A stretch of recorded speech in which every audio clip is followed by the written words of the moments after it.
Hello बच्चों, हम लोग देख रहे थे अल्कोहल्स का प्रिपरेशन, है ना, जो कि प्रीवियस वीडियो तक था। इस वीडियो से हम लोग देखेंगे उसका भौतिक गुण और रासायनिक गुण, that means physical property and chemical properties के बारे में। तो चलिए देखते हैं। सबसे पहले फिजिकल प्रॉपर्टीज ऑफ अल्कोहल्स, है ना। फिजिकल प्रॉपर्टीज, भौतिक गुण। पहला, lower members of alcohols up to C2N, यानी कि अल्कोहल्स का कार्बन 12 तक के अल्कोहल के जो कंपाउंड होते हैं वह लिक्विड फॉर्म में पाए जाते हैं, वाइल जबकि higher member of alcohols are solid like wax, जबकि 12 के बाद जितने भी कार्बन के कंपाउंड्स होंगे अल्कोहल का सब सॉलिड के रूप में पाया जाएगा, लेकिन किस रूप में? मोम की तरह सॉलिड, है ना, वैक्स मोम की तरह। दूसरा है, lower member of alcohols are soluble in water, alcohols का लोअर मेंबर जो है वह वाटर में घुलनशील होता है। क्यों? तो due to formation of hydrogen bond, water के साथ जब घुलता है तो वह हाइड्रोजन बॉन्ड बनाता है। लेकिन अगर कोई भी सब्सटेंसेस या तो ऑर्गेनिक कंपाउंड अगर पानी में अघुलनशील है, इसका मतलब वह वाटर के साथ हाइड्रोजन बॉन्ड नहीं बना रहा। अगर हाइड्रोजन बॉन्ड बनाएगा तो सॉल्युबल होगा, जैसा कि यहाँ पर लिखा गया है कि अल्कोहल्स के लोअर मेंबर यानी कि कार्बन नंबर 3, 4, 5 तक पानी में घुलनशील है। क्यों? क्योंकि वह हाइड्रोजन बॉन्ड बनाने में समर्थ है। अगला है कि the boiling point of alcohols are higher than haloalkanes and hydrocarbons, कि अल्कोहल्स का जो है सो बॉइलिंग पॉइंट ज्यादा होता है हेलोअल्केन से भी और हाइड्रोकार्बन से। क्यों? क्योंकि अल्कोहल जो है सो हाइड्रोजन बॉन्ड बनाता है, लेकिन हेलोअल्केन और हाइड्रोकार्बन दोनों का दोनों हाइड्रोजन बॉन्ड नहीं बनाता है, इसलिए अल्कोहल का बॉइलिंग पॉइंट ज्यादा होता है। And increases with increase in molecular mass, और इस अल्कोहल का जो है सो बॉइलिंग पॉइंट इंक्रीज होता है यदि उसके मॉलिक्यूलर वेट में, मॉलिक्यूलर मास में इंक्रीजमेंट हो तब। And the boiling point decreases in isomeric alcohols from 1 degree to 3 degree. लेकिन अगर हम लोग बात करें अल्कोहल के कंपाउंड का कि 1 degree, 2 degree alcohol and 3 degree alcohol में किसका सबसे ज्यादा होगा बॉइलिंग पॉइंट, तो ऐसा देखा गया है कि अगर हम लोग 1 डिग्री से 3 डिग्री ऑर्डर सजाएं तो 1 डिग्री का बॉइलिंग पॉइंट ज्यादा होता है, उससे कम होता है 2 डिग्री का, और सबसे कम होता है 3 डिग्री का। ऐसा क्यों होता है? क्योंकि अगर 1 डिग्री का स्ट्रक्चर बनाओगे तो उसमें कोई भी ब्रांच नहीं होता है, लेकिन 2 डिग्री में एक ब्रांच होता है और 3 डिग्री में 2 ब्रांच होता है। तो जैसे जैसे ब्रांच का संख्या बढ़ता है वैसे वैसे इसका स्टेरिक हिंड्रेंस बढ़ता है, जिसके कारण से उसके बीच का मॉलिक्यूलर फोर्स ऑफ अट्रैक्शन घट जाता है और इसके कारण से बॉइलिंग पॉइंट घट जाता है। उसके बाद हम लोग देखेंगे रासायनिक गुणों के बारे में, है ना। पहला रासायनिक गुण जो शो करता है अल्कोहल से कंपाउंड हुआ है reactions involving the cleavage of OH bond. वैसे रिएक्शंस जो इन्वॉल्व करता है क्लीवेज यानी टूटना, क्लीवेज यानी टूटना, ब्रेक करना। कौन सा बॉन्ड? तो अल्कोहल में OH होता है ना, तो OH के बीच का बॉन्ड को टूटना, और उसके कारण जो रिएक्शंस दिखाते हैं यह केमिकल प्रॉपर्टी पहला है। तो कौन कौन से रासायनिक गुण दिखाते हैं अगर वह OH बॉन्ड तोड़ता है, तो देखते हैं क्या करके। पहला है एसिडिक नेचर ऑफ अल्कोहल्स, कि अल्कोहल जो है सो अम्लीय होता है ना। या तो दूसरा नाम है रिएक्शन विद एक्टिव मेटल्स, जब हम लोग धातुओं के साथ अभिक्रिया करवाते हैं तो इससे पता चलता है कि अल्कोहल जो है सो एसिडिक नेचर का होता है। अब धातु के साथ अभिक्रिया करने से क्या होता है जिसके कारण हम लोग को पता चलता है कि अल्कोहल एसिडिक होता है, तो देखते हैं कि जब हम लोग अल्कोहल को, या जनरल फॉर्मूला अल्कोहल का ROH, अल्कोहल को जब एक्टिव मेटल्स के साथ अभिक्रिया कराते हैं, जैसे कि जब सोडियम के साथ अभिक्रिया करवाएं तो क्या हुआ कि H के जगह पर सोडियम आके अटैच हो गया, इस तरह से RONA, और जो यहाँ पर हाइड्रोजन था 2 बार, इसलिए H2 के फॉर्म में बाहर निकल गया। अब अगर कोई भी सब्सटेंस, कोई भी ऑर्गेनिक कंपाउंड अगर धातु से अभिक्रिया करके हाइड्रोजन बाहर लिबरेट करता है तो उसको हम लोग बोलते हैं एसिड, है ना। तो सेम यहाँ पर हो रहा है कि जब अल्कोहल को मेटल के साथ अभिक्रिया करा रहे हैं तो सोडियम जुड़ जा रहा है हाइड्रोजन की जगह और हाइड्रोजन बाहर निकल रहा है, तो इसलिए हम लोग बोलते हैं कि alcohols are acidic in nature. उसी तरह से दूसरे मेटल के साथ भी दिखा सकते हैं, आपका कैल्शियम। तो कैल्शियम के साथ भी जब अभिक्रिया करता है तो यह जो है सो आपका बनाता है यह कंपाउंड और हाइड्रोजन छोड़ता है, इसलिए जो है सो यह भी आपका शो करता है यह रिएक्शन की अल्कोहल जो है एसिडिक नेचर का होता है। उसी तरह से पोटेशियम के साथ, तो जब अल्कोहल को पोटेशियम के साथ अभिक्रिया कराते हैं फिर वही होता है, H बाहर निकलता है, पोटेशियम अटैच होता है, तो बन गया आपका यह कंपाउंड और निकल गया H2। इससे पता चलता है कि अल्कोहल जो है एसिडिक नेचर का होता है। एग्जाम में यह पूछा भी जाता है कि हम कैसे साबित करें कि अल्कोहल एसिडिक इन नेचर होता है, वह अम्लीय होता है। तो मेटल के साथ रिएक्शन करा के हम लोग साबित कर सकते हैं कि अल्कोहल जो है सो एसिडिक नेचर का होता है। क्यों? क्योंकि मेटल के साथ अभिक्रिया करने पर वह हाइड्रोजन छोड़ता है, जिससे पता चलता है कि अल्कोहल जो है सो अम्लीय नेचर का होता है। This reaction shows that the alcohols are acidic in nature. इस रिएक्शन से साबित होता है कि अल्कोहल जो है एसिडिक नेचर का होता है। हाउएवर फिर भी they are weaker acid than water. फिर भी जो है सो वाटर की तुलना में अल्कोहल बहुत ही कमजोर अम्ल होता है। क्यों? तो because of lower value of के। जो एसिडिक कांस्टेंट का वैल्यू होता है, इसको क्या बोलते हैं? एसिडिक कांस्टेंट बोलते हैं, जो कि अल्कोहल का बहुत ही कम होता है एज कंपेयर टू किसके? वाटर से, है ना। इसको हम लोग कैसे कैलकुलेट करते हैं? कुछ इस तरह से। या मेरा क्या है? अल्कोहल है, एक्वाटिक मीडियम माने पानी में डुबाया गया, तो पानी में जैसे ही घुलाया गया तो यह टूट जाता है, RO- और प्लस H+ में टूट जाता है। इसका मतलब पानी में घुला बनाया आपका इस कंपाउंड को बोलते हैं अल्कोक्साइड आयन। क्या बोलते हैं? Alkoxide ion plus hydrogen ion दिया। हाइड्रोजन आयन दिया, इससे तो साबित हो गया कि एसिडिक नेचर का होता है। और एक लॉ 11th क्लास में हम लोगों ने पढ़े थे, लॉ ऑफ केमिकल इक्विलिब्रियम। उससे क्या होता है कि प्रोडक्ट का कंसंट्रेशन बाय रिएक्टेंट का कंसंट्रेशन इस तरह से होता है। प्रोडक्ट का कंसंट्रेशन बाय रिएक्टेंट के कंसंट्रेशन का रेशियो के बराबर होता है आपका क्या? तो एसिडिक कांस्टेंट, जिसको इक्विलिब्रियम कांस्टेंट भी कहते हैं, है ना। तो acidic constant is equal to product का कंसंट्रेशन। प्रोडक्ट में 2 है तो 2 लिख दिए।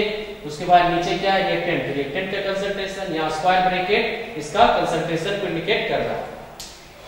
जब इसको ऑब्जर्व किया गया केमिकली और एक्सपेरिमेंटली, तो Ka का वैल्यू पाया गया अल्कोहल्स के लिए 10 का पावर -16 से 10 का पावर -18, जो कि बहुत ही छोटा है। जबकि वाटर का जो अगर Ka का वैल्यू हम लोग कैलकुलेट किए हैं एक्सपेरिमेंटली, तो पाया गया 10 का पावर -14 होता है।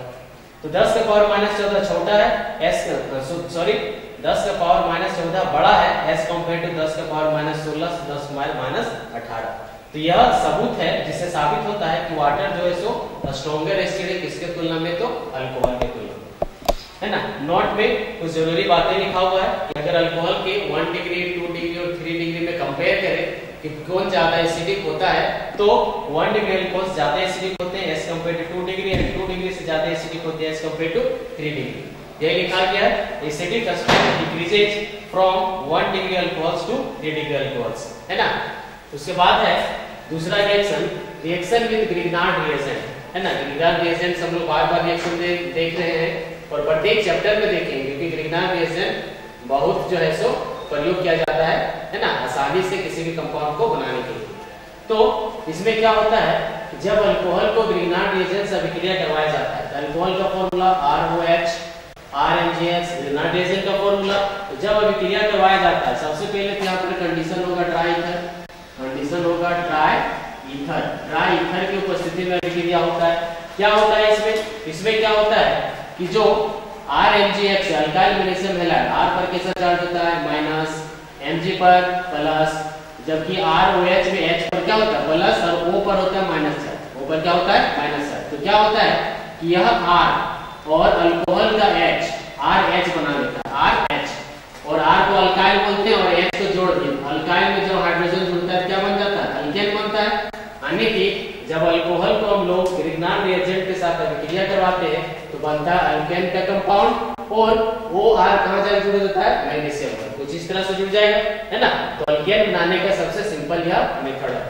उसके बाद है तीसरा अभिक्रिया, reaction with carboxylic acid. Carboxylic acid के साथ अल्कोहल का अभिक्रिया होना कैसे होता है? तो कार्बोक्सिलिक एसिड का जनरल फॉर्मूला लिखा हुआ है RC=OOH। कार्बोक्सिलिक एसिड जब अल्कोहल के साथ मिलाया जाता है तो अल्कोहल का फॉर्मूला ROH। तो जब अल्कोहल के साथ मिलाया जाता है तो क्या होता है? तो देखते हैं। अल्कोहल को थोड़ा उल्टा करके लिख रहे हैं ताकि रिएक्शन को दिखा सके। ROH क्या हो गया? अल्कोहल। जब अल्कोहल को मिलाते हैं कार्बोक्सिलिक एसिड के साथ तो इस तरह से होता है अभिक्रिया। कार्बोक्सिलिक एसिड का OH और ROH यानी अल्कोहल का H बना लेता है आपस में मिलके H2O। लिख सकते हैं यहाँ पर -H2O। H2O बाहर निकल रहा है और यह अभिक्रिया होता है एसिडिक नेचर में, यानी कि एसिड के प्रेजेंस में यह अभिक्रिया होता है। और क्या बना लेगा? RC=OR', जिसको क्या बोलते हैं? तो ईस्टर के कंपाउंड के नाम से जाना जाता है। अगला रिएक्शन है एसाइलेशन। क्या है नाम इसका? एसाइलेशन। एग्जाम में पूछा भी जा चुका है और यह भी 1 नंबर में पूछा जा चुका है। एसाइलेशन रिएक्शन क्या होता है कि इसमें जो अल्कोहल्स होते हैं उसको ट्रीट करवाया जाता है एसिड क्लोराइड के साथ या तो एसिड एनहाइड्राइड के साथ। एसिड क्लोराइड का फॉर्मूला लिखा हुआ है, एसिड एनहाइड्राइड का जनरल फॉर्मूला लिखा हुआ है। जब अल्कोहल को मिक्स करते हैं एसिड क्लोराइड के साथ तो क्या होता है देख लेते हैं। अल्कोहल का H और आपका एसिड क्लोराइड का Cl, अल्कोहल का H और एसिड क्लोराइड का Cl बना लेता है आपका HCl, माइनस HCl बाहर निकल जाएगा, हाइड्रोक्लोरिक एसिड। क्या बच गया? बचा R C double bond O R dash, नहीं बचा तो लिख देंगे R C double bond O R dash. और इसको हम लोग क्या बोलते हैं तो ईस्टर बोलते हैं, ईस्टर का ऑर्गेनिक कंपाउंड। यानी कि एसाइलेशन रिएक्शन में भी जब अल्कोहल अभिक्रिया करता है एसिड क्लोराइड से तो ईस्टर कंपाउंड का निर्माण होता है, जिसको एसाइलेशन कहते हैं। उसी तरह से जब अल्कोहल को मिक्स किया जाता है एसिड एनहाइड्राइड के साथ, जिसका फॉर्मूला लिखा हुआ है, इसमें क्या होता है देख लेते हैं। इसमें जो है सो यह अभिक्रिया करता है कुछ इस तरह से, यहाँ का टोटल कंपाउंड जितना घेरे में अल्कोहल का H और एसिड एनहाइड्राइड का यहाँ से यहाँ तक बना लेता है आपका कार्बोक्सिलिक एसिड। लिख देते हैं यहाँ पर प्लस R क्या था R C double bond O, R C double bond O और साथ में ऑक्सीजन, ऑक्सीजन यहाँ से हाइड्रोजन जुड़ जाएगा, बन गया कार्बोक्सिलिक एसिड। क्या बचा? बचा R C double bond O R dash, R C double bond O R dash. क्या दोनों मैच कर रहा है? दोनों कंपाउंड मैच कर रहा है, यानी कि इसमें भी ईस्टर बनेगा और इसमें भी ईस्टर बनेगा, और इसके जस्ट ऊपर वाला रिएक्शन में भी ईस्टर है कार्बोक्सिलिक एसिड के साथ, है ना। तो जब एसिड एनहाइड्राइड और एसिड क्लोराइड के साथ अभिक्रिया करता है अल्कोहल तो एसाइलेशन रिएक्शन कहते हैं, और इसमें ईस्टर का निर्माण होता है। और यह भी ध्यान देने योग्य है कि जब एसिड क्लोराइड के साथ अभिक्रिया करवाएंगे तो उत्प्रेरक के रूप में पायरिडीन, इस कंपाउंड का फॉर्मूला लिखा हुआ है जिसको पायरिडीन के नाम से जाना जाता है, इसकी उपस्थिति जरूरी है ना, क्योंकि कैटलिस्ट का क्या काम होता है तो रिएक्शन के दर को बढ़ाना ताकि जल्दी से जल्दी रिएक्शन हो और प्रोडक्ट का निर्माण करे। यह तो हो गया पहला रासायनिक गुण अल्कोहल का। दूसरा रासायनिक गुण में आते हैं, क्या है तो reaction involving cleavage of CO bond, कि अल्कोहल में जो CO बॉन्ड होता है अगर वो टूटेगा तो उसके कारण कौन कौन से रासायनिक अभिक्रिया शो करते हैं, तो उसमें से लिखा गया है रिएक्शन विद अमोनिया, NH3 को क्या बोलते हैं अमोनिया बोलते हैं, तो अमोनिया के साथ अभिक्रिया। तो जब अल्कोहल को NH3 के साथ अभिक्रिया कराते हैं, किसके साथ? एल्युमिनियम ट्राइऑक्साइड की उपस्थिति में, Al2O3 है या Al2O3।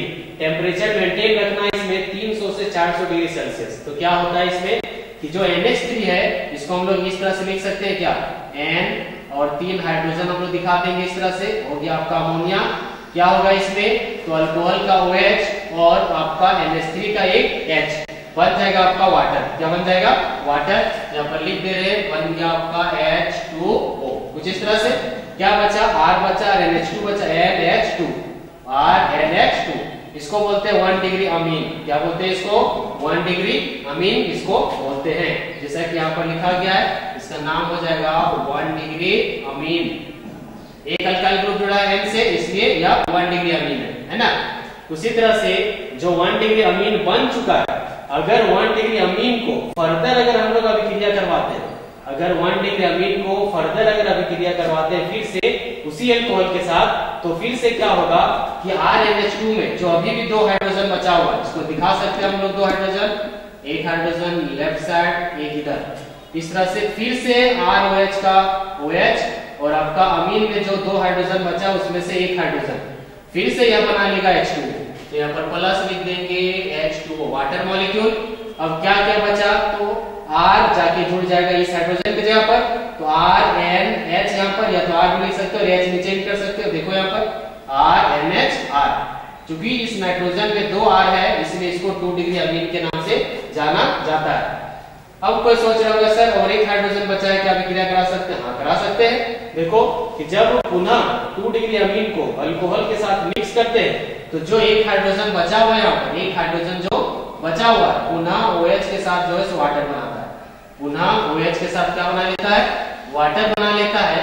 और क्या बच गया इसमें तो R2 था और एक R और जुड़ गया, R3N हो जाएगा। तो RN R3 3 अल्काइल ग्रुप, इसलिए 3 डिग्री अमीन। यानी कि अल्कोहल से हम लोग अमोनिया को अभिक्रिया करवाकर 1 डिग्री 2 डिग्री 3 डिग्री अमीन का निर्माण कर सकते हैं। इसमें क्या जरूरी है कि सभी स्टेप में Al2O3 कैटलिस्ट के रूप में प्रयोग किया जाता है और टेम्परेचर 300 से 400 डिग्री सेल्सियस रखना अनिवार्य है। उसके बाद है तीसरा रासायनिक गुण अल्कोहल्स का, जो कि क्या है, reaction involving the cleavage of CH bond, कि अगर अल्कोहल में कार्बन और हाइड्रोजन का बॉन्ड टूटता है तो उसके कारण कौन कौन से रासायनिक गुण दिखाता है अल्कोहल, तो देखते हैं। पहला है डिहाइड्रेशन। डिहाइड्रेशन का मतलब क्या होता है, लॉस ऑफ वाटर। डिहाइड्रेशन का मतलब लॉस ऑफ वाटर और हाइड्रेशन का मतलब एडिशन ऑफ वाटर, है ना। तो यहाँ पर क्या होगा, पानी लॉस होगा। किस तरह से होगा देखते हैं। एक मेरा अल्कोहल का कंपाउंड लिया गया है कुछ इस तरह से, है ना। इस अल्कोहल के कंपाउंड में क्या है, CH3 CH2OH, यह मेरा कंपाउंड है। होता क्या है कि OH जिस कार्बन से जुड़ा है उसके बगल वाले कार्बन का एक हाइड्रोजन, OH जिस कार्बन से जुड़ा रहेगा उसके बगल वाले कार्बन का एक हाइड्रोजन और OH बन जाता है वाटर। क्या बन जाता है, वाटर। यही लिखा हुआ है H2O। और क्योंकि एक बॉन्ड इस कार्बन का भी टूटा और एक बॉन्ड इस कार्बन का भी टूटा, तो एक यहाँ पर नया बॉन्ड बना लेता है, यानी अल्कीन का फॉर्मेशन कर लेता है। CH2 डबल बॉन्ड CH2 का निर्माण कर लेता है इस तरह से। और यहाँ पर जो है देखोगे कैटलिस्ट के रूप में कंसंट्रेटेड सल्फ्यूरिक एसिड का प्रयोग किया जाता है। टेम्परेचर 170 डिग्री सेल्सियस, यह ध्यान में रखना। अगर कंसंट्रेटेड सल्फ्यूरिक एसिड नहीं होता है और 170 डिग्री सेल्सियस नहीं होता है तो यह दूसरा प्रोडक्ट बनाएगा। इसलिए मैंने पहले ही बोला है कि किसी खास रिएक्शन के लिए खास कैटलिस्ट और खास टेम्परेचर की जरूरत होती है। जो लिखे हैं उसी को याद रखना है, अपने से एडिकेट नहीं करना है। उसी तरह से कि अगर मेरे पास 2 डिग्री अल्कोहल है, जो कि यहाँ पर है CH3 CH पर OH है और फिर CH से CH3 जुड़ा है, तो इसमें भी सल्फ्यूरिक एसिड को जो कैटलिस्ट के रूप में प्रयोग करते हैं। लेकिन 100% सल्फ्यूरिक एसिड में से 85% सल्फ्यूरिक एसिड और 15% वाटर रहेगा, है ना। टेम्परेचर 160 से 170 डिग्री सेल्सियस। अभिक्रिया अभी भी सेम होगा कि OH जिस कार्बन से जुड़ा है उसके अगल बगल वाले कार्बन का हाइड्रोजन के साथ यह जो है सो अल्कीन बनाता है। तो बगल में CH2 है, उसका एक हाइड्रोजन और OH क्या बना लेगा, वाटर बना लेगा। एक बॉन्ड इसका टूटा, एक बॉन्ड इसका टूटा, यहाँ पर एक नया बॉन्ड बनेगा, बन जाएगा alkyne CH3 CH double bond CH2, है ना। तीसरा है कि अगर 3 डिग्री अल्कोहल ले, यह 3 डिग्री अल्कोहल है, जब 3 डिग्री अल्कोहल को अभिक्रिया कराते हैं सल्फ्यूरिक एसिड की उपस्थिति में और टेम्परेचर 50 डिग्री सेल्सियस, और सल्फ्यूरिक एसिड का कितना मात्रा जरूरत है, 100 में से सिर्फ 20% जरूरत है। इसमें भी क्या होता है कि अल्कोहल ग्रुप जिस कार्बन से जुड़ा है उसके बगल वाले कार्बन का एक हाइड्रोजन, इसके बगल वाले कार्बन का एक हाइड्रोजन के साथ बना लेता है वाटर, जैसा कि यहाँ पर दिखाया गया है। और यहाँ पर क्या बन जाएगा, अल्कीन, है ना। और इसी को बोलते हैं डिहाइड्रेशन रिएक्शन, है ना। डिहाइड्रेशन रिएक्शन यानी लॉस ऑफ वाटर और अल्कीन का निर्माण करना। अल्कीन से वाटर लॉस होगा और अल्कोहल से वाटर लॉस होगा और अल्कीन का निर्माण करेगा, चाहे वो 1 डिग्री हो, चाहे वो 2 डिग्री हो, चाहे वो 3 डिग्री। लेकिन तीनों में एक चीज अंतर है, 3 डिग्री ज्यादा रिएक्टिव है, इसलिए टेम्परेचर कम है, H2SO4 का मात्रा कम है। इससे थोड़ा कम रिएक्टिव है 2 डिग्री, इसलिए 85% का जरूरत पड़ता है और टेम्परेचर थोड़ा ज्यादा है। जबकि 1 डिग्री थोड़ा और कम रिएक्टिव है, जिसके कारण सल्फ्यूरिक एसिड का एकदम कंसंट्रेटेड फॉर्म में चाहिए और टेम्परेचर 170 डिग्री सेल्सियस जरूरत होता है। उसके बाद है कुछ नोट में लिखा हो गया है कि प्रश्न, और यह एग्जाम में पूछा जा चुका है, इसको ध्यान में रखोगे कि अगर इस तरह से मेरा कंपाउंड रहे, एक दिया हुआ है 2 डिग्री अल्कोहल कि CH3 CH पर OH, बगल में CH2 CH3 है, तो मैंने कहा कि डिहाइड्रेशन होता है किसके उपस्थिति में, सल्फ्यूरिक एसिड के उपस्थिति में, कंसंट्रेटेड सल्फ्यूरिक एसिड के उपस्थिति में। इसमें क्या है कि किस तरह अभिक्रिया होता है, तो अगल बगल वाले कार्बन से वाटर बनाता है। तो इसके अगल बगल वाले कार्बन में हाइड्रोजन तो है यहाँ पर देखो, यह 2 तरह से वाटर बना सकता है, एक तो राइट साइड के कार्बन से और एक लेफ्ट साइड से। अगर यह राइट साइड के कार्बन से वाटर बनाता है तो डबल बॉन्ड यहाँ पर आएगा, यहाँ पे आएगा, दूसरा और तीसरा कार्बन के बीच में यह बनेगा CH3 CH double bond CH single bond CH2। लेकिन अगर यहाँ डबल बॉन्ड जो है सो अगर यह अपने लेफ्ट साइड वाले कार्बन के साथ वाटर बनाता हो, लेफ्ट साइड वाले कार्बन के साथ अगर वाटर बनाता हो तो डबल बॉन्ड यहाँ पर आएगा, क्या बनेगा CH2 double bond CH single bond CH2 CH3।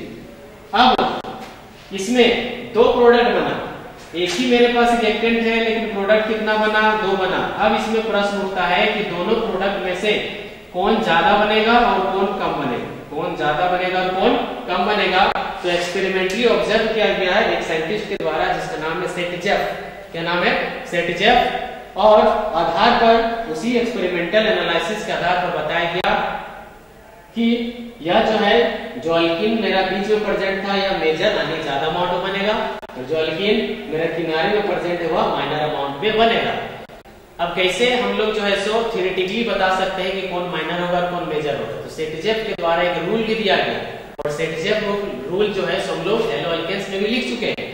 उसमें क्या कहा गया था कि अल्कीन के अगल बगल में अगर ज्यादा ब्रांचेज होते हैं वैसा अल्कीन का प्रोडक्ट जिसमें अगल बगल में ज्यादा ब्रांचेज होगा तो वह मेजर होगा, जबकि अल्कीन के वैसे प्रोडक्ट जिसमें कम ब्रांचेज होगा यानी कम अल्काइल ग्रुप होगा तो वह माइनर प्रोडक्ट होगा, है ना। यह ध्यान में रखना है। सेटजेफ रूल को क्या कहता है? ज्यादा अल्काइल ग्रुप अल्कीन के अगल बगल मेजर प्रोडक्ट, कम अल्काइल ग्रुप अल्कीन के अगल बगल माइनर प्रोडक्ट, है ना। उसके बाद है फॉर्मेशन ऑफ ईथर।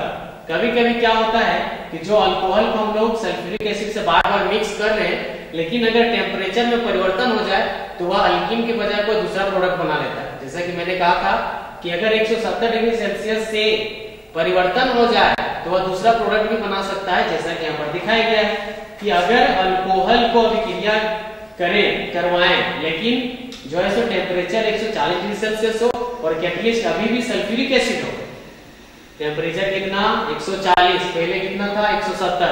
तो जब टेम्परेचर 140 डिग्री सेल्सियस होता है तो एक ही प्रकार का दो अल्कोहल, एक ही प्रकार का दो अल्कोहल जो ROH लेंगे वही अल्कोहल पुनः आपस में अभिक्रिया कर लेता है कुछ इस तरह से। एक अल्कोहल ROH दूसरा अल्कोहल ROH आपस में अभिक्रिया इस तरह से करता है। एक अल्कोहल का OH दूसरा अल्कोहल का H बन गया वाटर और वाटर के साथ क्या बन जाएगा? ROR और ROR को क्या बोलते हैं? ईथर बोलते हैं। और इसको किस नाम से आईयूपीएसी नाम लिखते हैं? तो अल्कोक्सी अल्केन। जहां पर अल्कोक्सी किसको नेमिंग करेंगे? तो दोनों अल्काइल में से जिस अल्काइल में कार्बन की संख्या कम रहेगा उसको अल्कोक्सी लिखेंगे। जैसे एक कार्बन है तो मिथॉक्सी, दो है तो इथॉक्सी। और अल्केन किसको? तो जिस साइड कार्बन का चेन का संख्या ज्यादा होगा उसको अल्केन में लिखेंगे, है ना। तो ईथर का फॉर्मेशन इस तरह से किया जाता है। एग्जांपल्स हम लोग देख सकते हैं इसको कि अगर हम लोग अभिक्रिया करवाएं इथेनॉल को CH3 CH2OH मेरे पास है और इसको सल्फ्यूरिक एसिड से मिला रहे हैं तो यही आपस में अभिक्रिया कर लेगा HO CH2 CH3 और इसमें उपस्थित होगा concentrated sulphuric acid. Temperature 140 degree Celsius. क्या होगा अभिक्रिया? एक का OH और दूसरे का H क्या बन जाएगा? वाटर बन जाएगा। लिख देंगे H2O प्लस क्या बच जाएगा? CH3 CH2 oxygen C2 CH3 यहाँ लिख देंगे। शॉर्टकट में लिख सकते हैं C2H5 ऑक्सीजन C2H5 यही ना बनेगा। C2H5 ऑक्सीजन C2H5 इसका नाम कैसे करेंगे? दोनों तरफ कार्बन की संख्या जो है समान है तो अल्कोक्सी अल्केन से मैंने क्या कहा था कि जिसमें अल्काइल ग्रुप कम होगा अल्कोक्सी लिखेंगे, जिसमें ज्यादा होगा अल्केन लिखेंगे। जब दोनों में समान होगा तो क्या करेंगे? दोनों में जब समान होगा तब तुम पे डिपेंड करता है, किसी को भी अल्कोक्सी और किसी को भी अल्केन लिख सकते हो। मतलब दो कार्बन है इथॉक्सी, दो कार्बन है अल्केन यानी इथॉक्सी इथेन हो जाएगा इसका नाम। तो यह था मेरा तीसरा रासायनिक गुण का तीसरा रासायनिक गुण जो अल्कोहल का दिखाता है उसमें दूसरा केमिकल रिएक्शन। इसमें और दो तीन रिएक्शन बचा हुआ है जो कि हम लोग अगले वीडियो में देखेंगे, है ना। तो इस वीडियो के लिए इतना ही, फिर हम लोग नेक्स्ट वीडियो में चर्चा करते हैं आगे।